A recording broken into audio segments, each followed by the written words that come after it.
And like I said, and when you check your Canvas page and stuff, I'm going to be inserting a new pacing guide to actually keep up with what we're doing right now.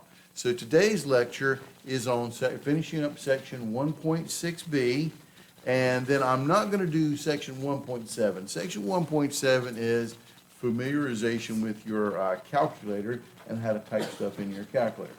Well, I will be doing familiarization with the calculator pretty much all semester long, so I'm not going to have a section of just playing with the calculator, since we're going to be playing with the calculator throughout the entire course. So I'm not going to do section 1.7, but we are going to go right into section 1.8. So finishing up section 1.6b, the second part, we were working on operation with functions. Okay. And so we did a few of these guys last time, but the big deal about this stuff is operation with functions. Creating new functions from old functions. If I give you two functions, you can add them, you can subtract them, you can multiply them, you can divide them, and we can do compositional functions. That compositional function is taking one function and plugging it into the x of another function to create kind of an inside-outside one big function out of this guy, okay? And that compositional function has that notation of f of g of x. That's f of g of x. F is on the outside, that's what it looks like. In place of the original f of x, you plug in the g of x, the entire function for every x in the f of x function, okay? Okay, and again, we went through these guys last time. In general, f of g of x is not the same thing as g of f of x. Plugging one function into the variable of other function doesn't commute. It doesn't work like that, okay? And also, we went through this kind of when we did slopes, but again, familiarization with some of the calculus notation we'll be using. The change in x, written delta x, is x2 minus x1, and the change in y, delta y, is y2 minus y1. So, when we talk about the slope of a segment of or line, which contains the point x1, comma y1, and x2, comma y2, well, we know the formula for slope is y2 minus y1 over x2 minus x1. But if you call that y2 f of x1 and the y1 f of x1 and y2 f of x2, you get this interesting formula f of x2 minus f of x1 divided by x2 minus x1. It's also known as the difference quotient. So you'll get to see that, quite a bit in your future. So we're kind of setting you guys up for stuff here. Okay. So turn the page and let's get started on these other problems that we did.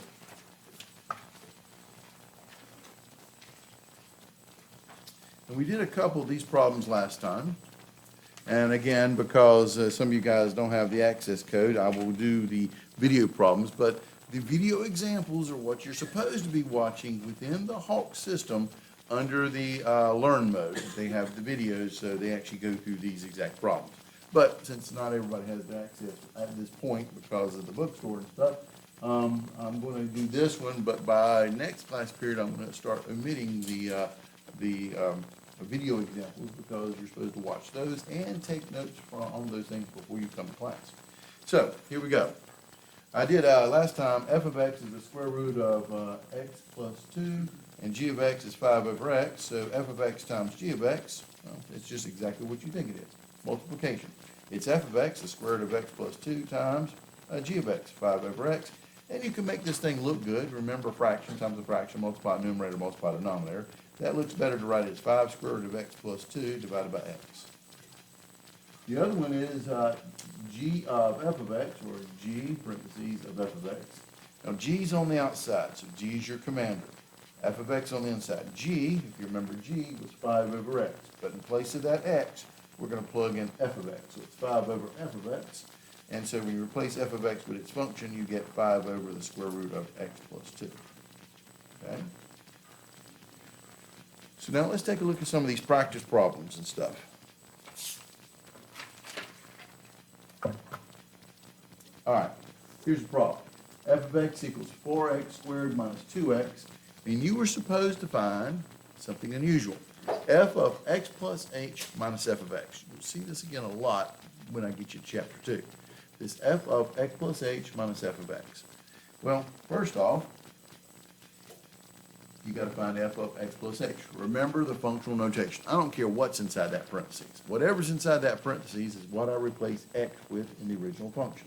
So since the function is 4x squared minus 2x, f of x plus h would be 4 times x plus h squared minus 2 times x plus h. And I'm just going to put little parentheses around this guy because that is that f of x plus h. Okay? Minus f of x. Now this is important. Minus, you need a parenthesis around a function because minus a function, that negative is going to distribute. And if you don't put parentheses around it, you'll forget to distribute the negative. And so this is very important to put parentheses here. F of x, you just recopy it. 4x squared minus 2x. And there's my answer. But we're going to make you guys clean this mess up. So if I clean this thing up, here we go. This would be equal to 4 times, now x plus h squared means it's x plus h times x plus h, minus 2 times x plus h, minus parentheses, 4x squared minus 2x. Now, I'm not trying to skip any steps here. A lot of professors will kind of run through this thing, but careless error kills here. If I'm going to clean this up, first thing I'm going to do is, well, exponent, but that squared means times itself. And the next thing I'm going to do is multiplication, which means I'm going to distribute. And in this case right here, I'm going to FOIL this guy out. I'm going to leave that 4 out front. I'm FOILing this out. X times x is x squared. X times h is xh. H times x is another xh. xh plus xh is how much? 2xh. I did simplify a little bit there. And then last, h times h is h squared. Does that make sense? There are 2 xh's here because you got the x times that h and then enter the h times that x, which is another xh. xh plus xh is 2xh. Here I'm going to distribute the negative 2. That'll be minus 2x minus 2h. And here I'm going to distribute that negative representing a negative 1. That gives you minus 4x squared plus 2x. The last thing I'm going to do is I'm going to distribute this 4. This gives me 4x squared plus 4 times 2 is 8xh plus 4 times h squared is 4h squared minus 2x minus 2h minus 4x squared plus 2x. Now when I do this f of x plus h minus f of x right, and I'm cleaning it up, half this stuff is going to cancel. What cancels? 4x squared cancels, 4x squared minus 4x squared, something else cancels here. The minus 2x plus the 2x cancels. And that leaves me with an 8xh plus 4h squared minus 2h. And that is my result. Does that make sense? Next problem says this. F of x equals x squared plus 3x, and g of x is equal to 10 divided by x. Your mission, find f of x dot g of x. What does that dot stand for right there? That's time. A small filled-in circle dot, that's time. It's an open circle is composition, and it's going to be written slightly different. It'll be f parentheses g of x if it's composition. That dot means time. So all I got to do is multiply this stuff out. So f of x is, parentheses around it, x squared plus 3x. And g of x is times 10 divided by x. And to make this stuff look good, this would be 10 times x squared plus 3x divided by x. Basically, I just made this a fraction, multiply the numerator, multiply the denominator. But remember, that numerator does have parentheses around it. So this is a perfectly acceptable answer. But another way you could have written this is distributing the 10, and you get 10x squared plus 30x divided by x. But are we done?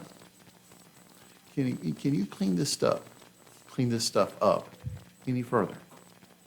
What do you happen to have in common in that numerator?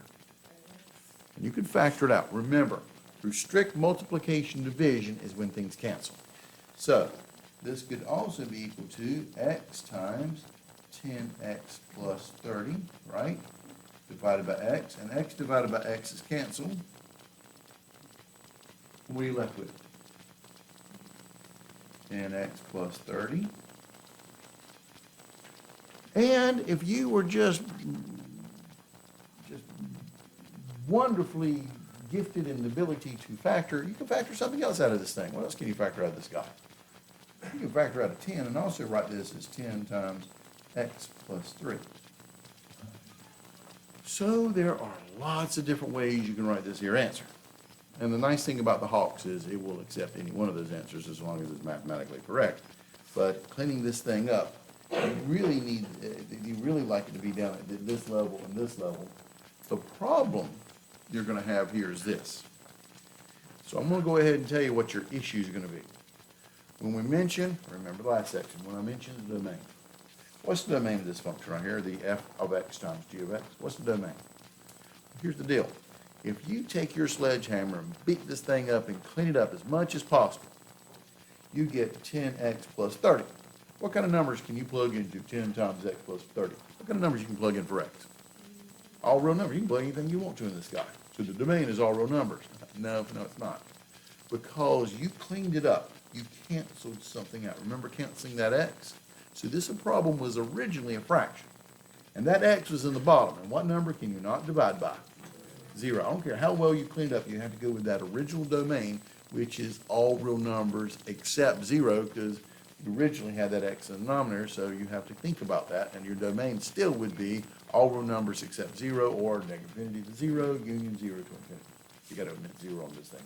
Even though we cleaned him up and it canceled, he was there originally, so you got to keep that in the back of your mind.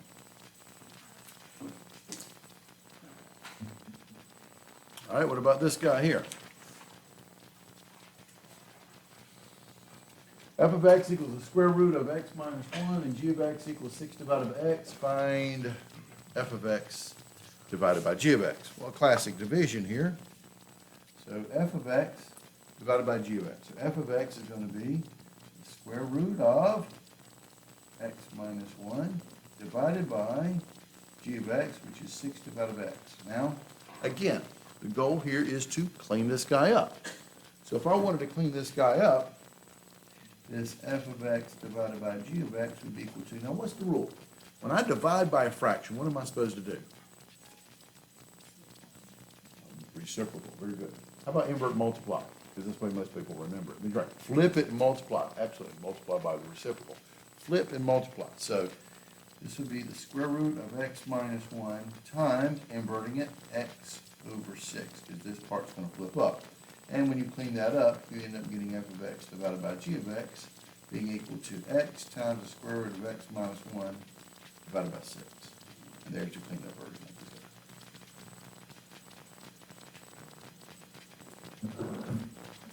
this. Okay. Number 4. Again, just be careful of the careless error arithmetic stuff here. F of x is equal to x squared plus 2x, and h of x is equal to 5 minus 3x squared. Your mission in life? Find f of x minus h of x. So if I want f of x minus h of x, that would be f of x, which is x squared plus 2x, minus h of x. And when you subtract or multiply or divide by a function, don't forget to put parentheses around it. So this would be minus parentheses 5 minus 3x squared. Because we want to clean this stuff up. Now, cleaning this stuff up, what is that negative going to do to the stuff inside the parentheses? It's going to change the sign. It's going to distribute and change the sign. So this is x squared plus 2x minus 5 plus 3x squared, and then combine like terms.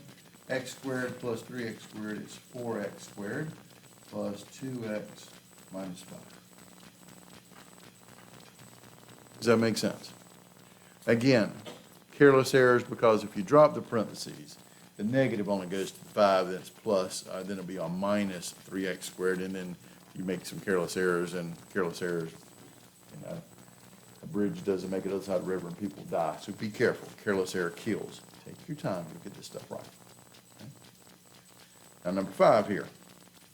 What is this? Also written like this. F with a little open circle g of x. That's the same thing as f of g of x. This is that composition of function. F is on the outside, G of x is on the inside.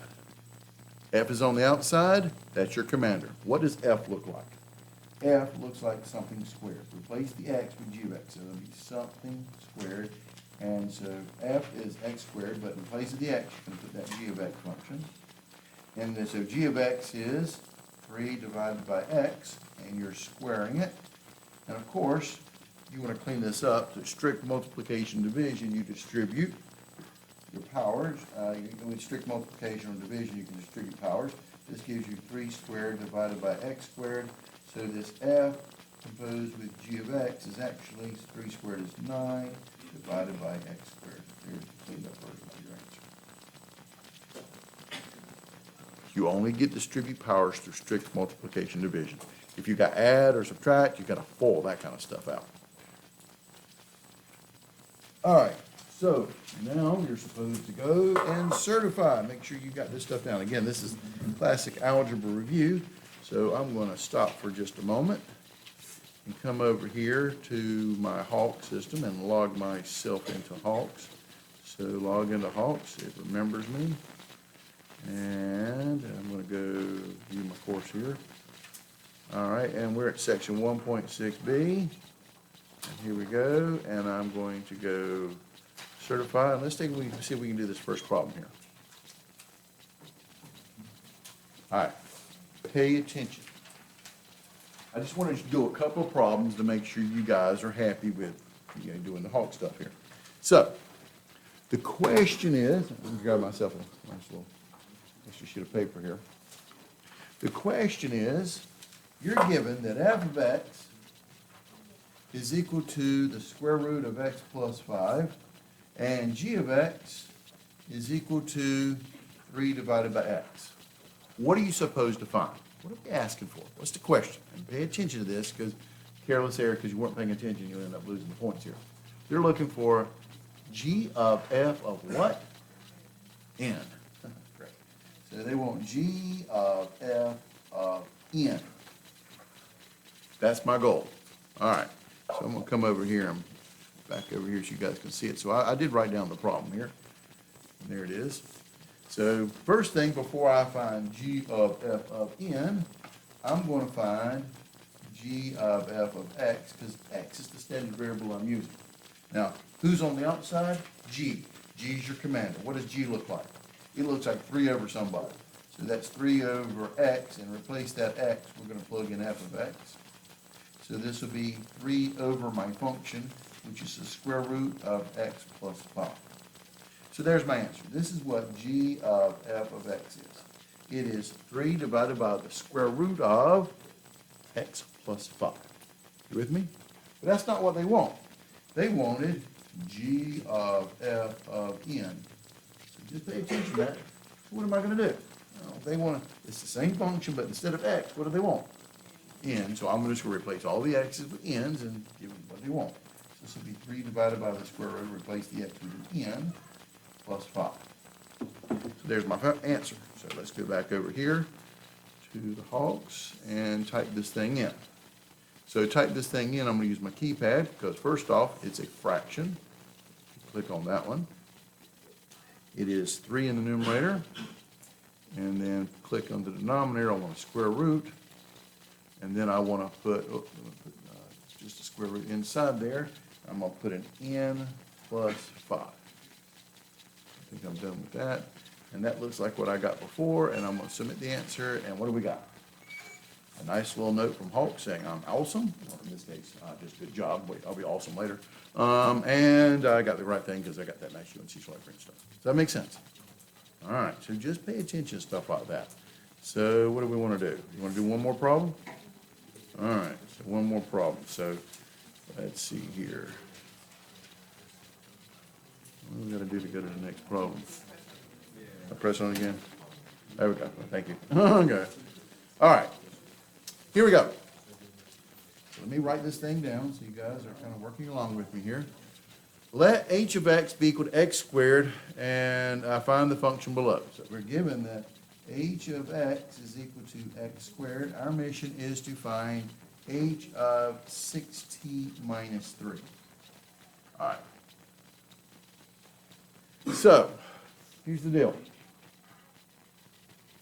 All right, so, and again, when you're doing these kind of problems and stuff, and whether you're practicing or you're certifying, and if you do them early, which is your goal in life, is don't procrastinate on this stuff. Don't wait until the due date to start doing this stuff.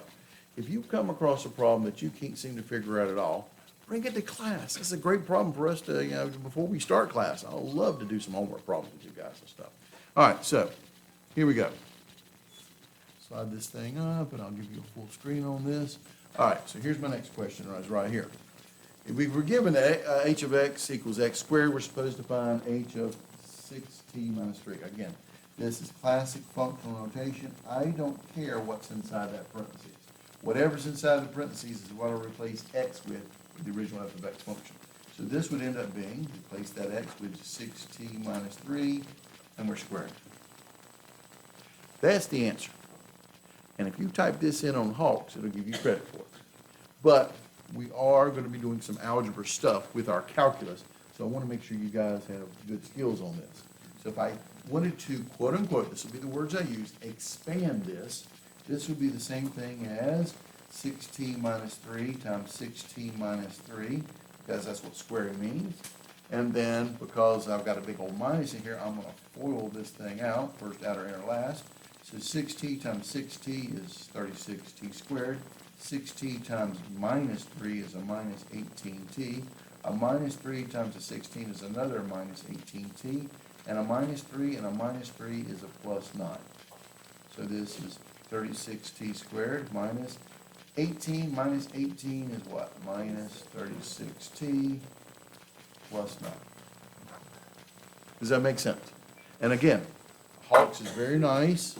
When they wanted you to expand it out, they'll let you know. If they don't mention any words like that, like, did they say anything about expanding it out? No. I could have just cheated on this thing and wrote down, okay, use the old keypad here. I don't think I even need a keypad. Well, yeah, I'm going to have to power it up here. So let me just do it this way. We need a parenthesis around it. All right. 6t minus 3. And then click on the outside, and then we want to put the power up there, right here, and it's what, squared? I just wanted to prove to you guys, because if it didn't say to expand it out, we'll take the answer. Hey, there you go. But if you really want to know, it would have also taken the other one, which is the 36t squared minus 36t plus 9. It will also give you credit for that. Because we do have in the Hawk system multiple answers, and you're giving you credit for it depending on how you want to type it up and stuff. Okay? Does that make sense? All right. Well, let's get back over here, and I'm going to I'll just go over here and do this.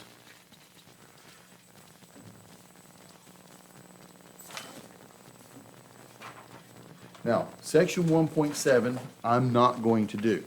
You're more than welcome to look it over. It's in your Hawk setup. You can sit there and view this stuff, but basically this stuff is all about functions in the graphs, and it's basically a calculator section. We'll be using a lot of calculators this semester, so I decided not to do this section and just do calculators as we need them as we do them along in the problems and stuff. So skipping over this, I'm going to section 1.8. And again, when you go to your pacing guide, and once I get the darn thing up and running, you're going to see your new pacing guide. It will omit section 1.7 and go right into 1.8. All right.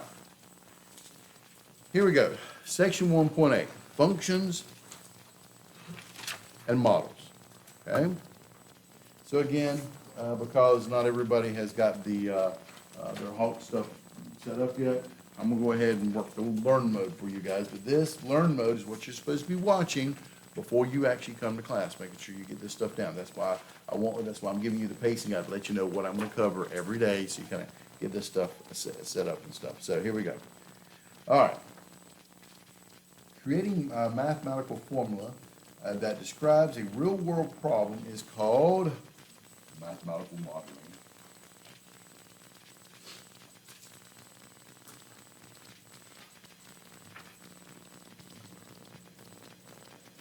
In such a model, X is typically represents the number of items, and Y represents the units being produced. We're getting into that business mode, okay? So X is going to be the number of items that you're making or whatever. And the function itself, the y, is going to be the, well, it could be the number of units produced, and y could be anything from money, profit, revenue, cost. There's lots of other things that you may want to link how many units you produce to something else. So, you know, the y is very quote unquote dependent, all right? So speaking of that, profit, okay? Profit is the difference between what and what. How do you guys, now you guys are supposed to be business majors, so you got to get this idea in your mind. How do you figure out how much profit a company makes? All right, so how do you do it? What's a formula for that? Okay, first off, let's go talk about your parts. There are two parts in any business concept here. Revenue and cost. Revenue is how much money a company brings in. The cost is how much it takes to, quote unquote, cost of actually being able to have your company. And so if you're talking about running a company, you got to pay your employees, you got to pay the electric bill, you got to pay the rent, or if you don't own the business. So there's lots of things going into the cost, not including the cost of actually getting the unit. So if I sell calculators, and I'm going to sell you calculators, right? Two things on this thing. I've got to have the calculator, so it must cost me to have these calculators. Now, am I going to sell you these calculators for exactly what it cost me to get the calculators? No, not a good American, because that's just giving that stuff away. Basically, I'm just passing it on to you. What we're going to do is, I'm going to, quote, mark it up a little bit, and then I'm going to sell it. And what I sell this thing to you for is the revenue, how much money I can bring in, and then I'm going to subtract off how much it costs me to get these things into my store, and then the difference between the two is profit. So, here we go. Profit is the difference between the revenue and the cost.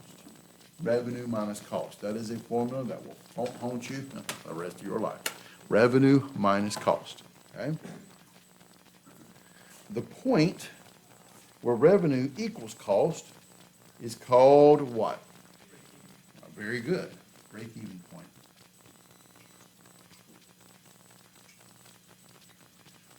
When the cost and the revenue are the same thing, right at that point, I'm breaking even. I'm not making any money, but I'm not losing any money either. Now, that's a problem. I'm not making any money, but at least better than losing money, because a lot of companies, when they first start up especially, the cost is so big, and when I'm trying to compete with my competitors and stuff like that, I've got to sell them for a reasonable price. And sometimes, until I get myself established, this first year or so, I'm going to end up losing money until I can get loyal clients and more sales and stuff like that. All right. Number 4 says this: the product of the number of items sold X times the price per item, which P equals this P equals D of X, is called the what? Okay, so here we go. If I take the number of items X times the price, I'm just going to use this in simple terms. Close, what do you call income? You bring it into the store. A fancy word for that. I'm going to R. Revenue. Revenue is equal to the number of items that you sell times the price at which you sell them, and that is called revenue. Here's another mathematical formula that you're going to see. Now, this P price, they also call that the demand curve. So that's why they're going to use D of X for the price. So you think about it. Here's my calculator. I'm selling these things for $100 a piece. I sell 50 of them. How much money am I bringing into my store? $100 a piece, and I sold 50 of them. That's $5,000. But is that $5,000 I get to go play with and do as profit? No. It costs me to get these calculators into the store, so I got to take that part away from it. And then what's left over from what it actually cost me to bring it into the store to what I sold it for, that's the profit. Does that make sense? All right. So again, go and watch the video examples and the like here. So here's a good problem. Again, this will be the last time I actually go through all this good stuff with you guys. Here we go. Suppose that a company has determined the cost of producing X items is $73 plus a fixed charge of $5,780. Each item can be sold for $243. There are two things going on here. So I imagine this was a really fancy calculator. Okay, so it cost me for each one of these calculators $73 plus a fixed charge of $5,780. And that fixed charge could be anything from, okay, I gotta pay my employees, they gotta work so many hours a week, I gotta pay the electric bill, and I gotta pay the rent on the store, okay? And all I sell is really good calculators, really fancy calculators. You talk to them, Star Trek stuff. You talk to them, it tells you what the answer is. These are great calculators, okay? So, here it is. And we can sell these suckers for $243 a piece. All right, here's my setup for my company here. All right, find the revenue function. Okay, what is revenue? I remind you, revenue, I'll abbreviate REV, is equal to number of units sold times price. All right? How many units are we selling this stuff for? X is the items, X is the number of items. I'm going to call X the number of units I'm going to sell. So this would be X times, what is the price? The price at which we are selling. What's the price we're selling this thing at? $243. Does that make sense? So write it down here, R of X, R being revenue, is 243X. It's the price at which you are selling them at. What is the cost function? Cost, we will use the famous C of X. Now this, you have to actually, everything you ever play with is going to have a different kind of cost thing. So there's no standard formula for it. So let's talk about the cost. I'm selling these calculators. How much does this calculator cost me to get it into my store?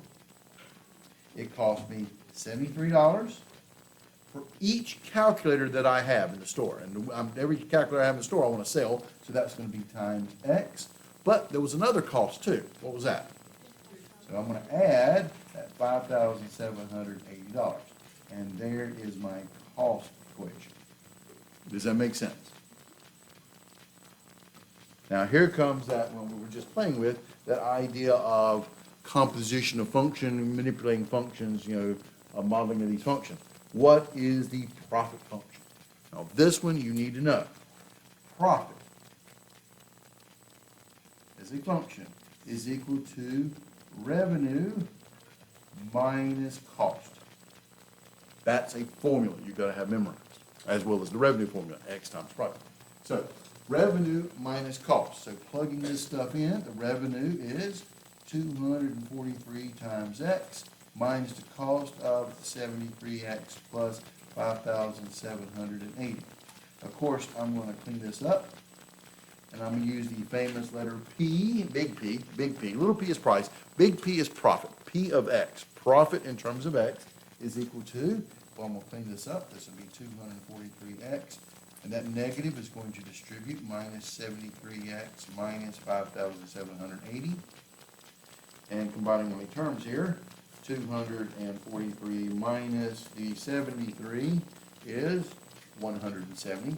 So the profit is going to be 170X minus 5,780. There is my profit equation. All right, the last part on this one is, what is your break-even point? Your break-even point is when, quote, your revenue is equal to your cost. Another way of looking at break-even point, revenue equals cost, or profit equals zero. Because when revenue equals cost, that's just like taking the profit equation and saying equals zero. You don't have any profit yet. You're not losing money. That would be negative profit. That's bad. Okay? But you're not gaining any profit either. There's no profit. So it's equal to zero. So another way of looking at break-even point is profit equals zero. It also is where, like we said before, revenue equals cost. So This would be profit. My profit equation is 170x minus 5,780. I'm going to set that equal to 0, and I'm going to solve. I'm going to add 5,780 to both sides. That gives me 170x is equal to 5,780. And then I'm going to divide by 170 on both sides. And I'm going to use my handy-dandy calculator. So this will be 5,780 divided by 170, and I end up getting x equals 34. 34 units.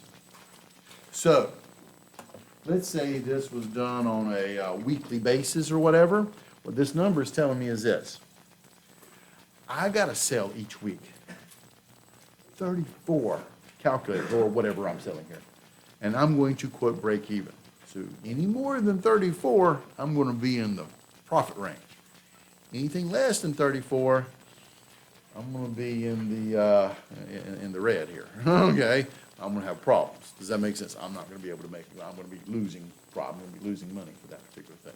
So you understand? You basically now you're beginning to set your guidelines in terms of your business and stuff.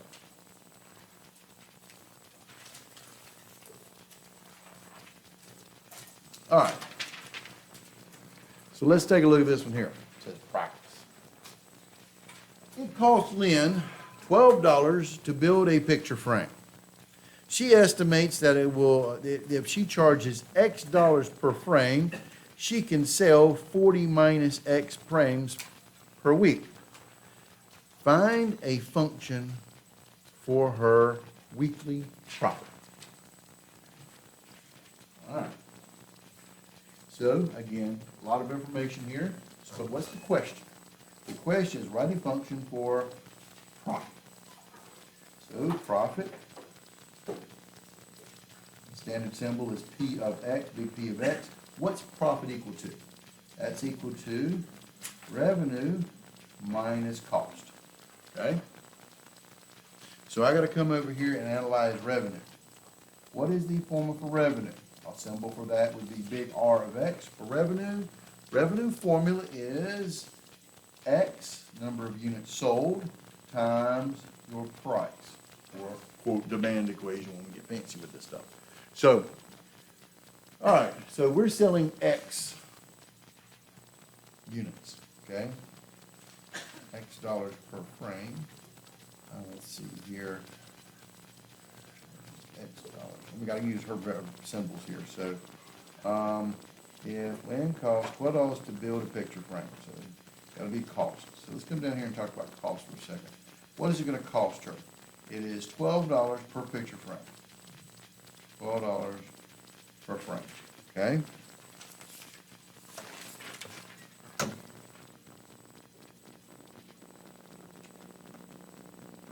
Per frame. Okay?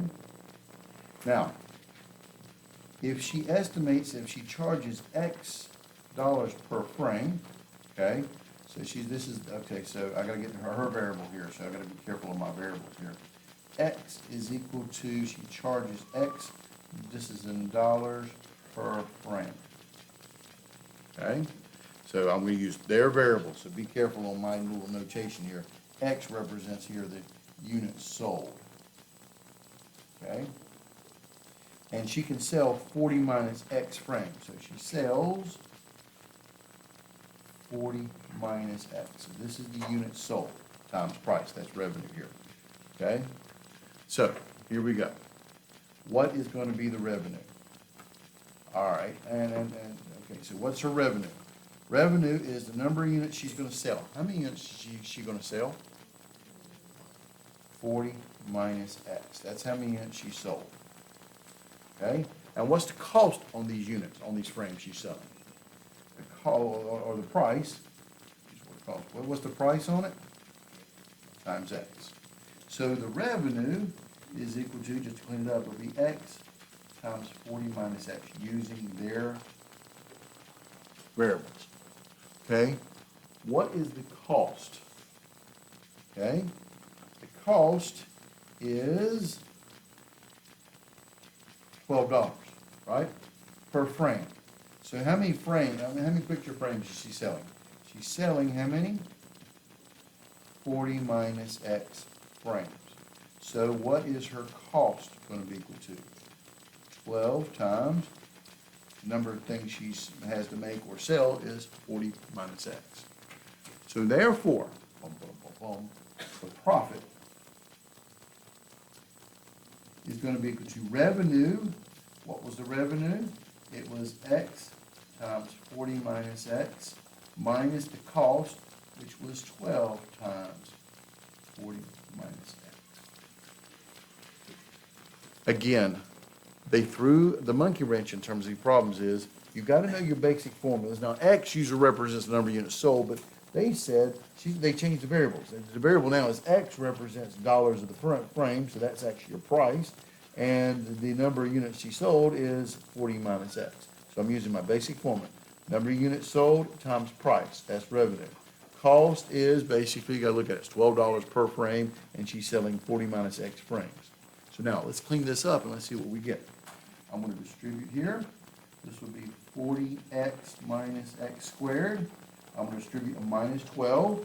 That minus 12 times 40 is minus 480. A minus 12 times a negative X is a plus 12X. And so, I need to bring out a room here, so I'm gonna write it right here. Profit is gonna be equal to, combine my terms. This will be negative X squared. What is 40X plus 12X? About 52X, okay, plus 52X minus 480.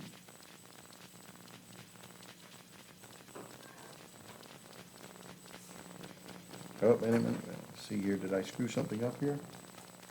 Let's see here, 12 times 40 minus X, yep. So 40, right, minus X.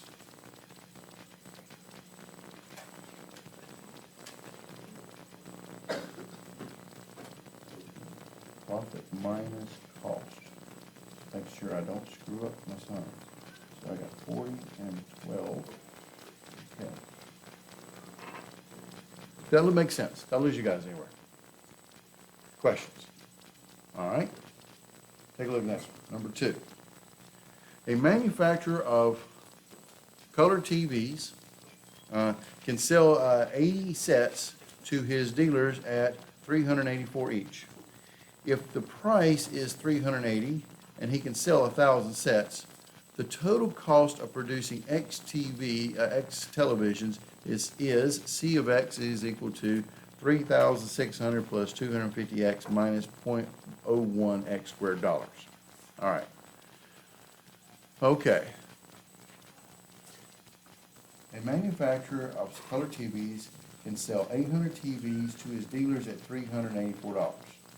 If the price is $380, he can sell 1,000 TVs. So if he reduces his price, he can sell more. His cost doesn't change, okay? Quote, assuming a demand function is linear, write the equation, all right, for demand. What does linear mean to you guys? It's a line. All right, so I'm going to put this. So we're talking about in terms of this, I'm going to sit there and talk about X is the number of sales. X equals number of sales. Y is going to be the price. And that price is going to be measured in dollars. So here, what I really got is 2 points here. If I sell 800 TVs, 800 sets, I get to sell them for $384 a piece. But if I sell 1,000 sets, if I can sell 1,000 sets, what would my price have to be? I would have to drop it a little bit and make it $380. Does that make sense? And linear means it's a line, and these are 2 points. How do I find an equation of a line? Anytime I need to find an equation of a line, I'm using the point-slope formula. The point-slope formula is y minus y1 equals m times x minus x1. Does that make sense? Okay?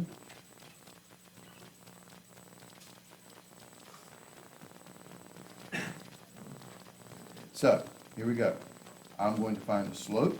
The slope is equal to change in y, 380 minus 384 over the change in x. Change in x would be 1,000 minus 800. So my slope is going to be negative 4 over 200, which reduces to 4 divided by 200 is 0.02. There's my slope. So here we go. Y minus y1 equals m times x minus x1. Pick a point. I like this point. Y minus 384 equals my slope of 0.02 times x minus 800. And so the y minus 384 equals 0.02x minus 0.02 times 800 is 16.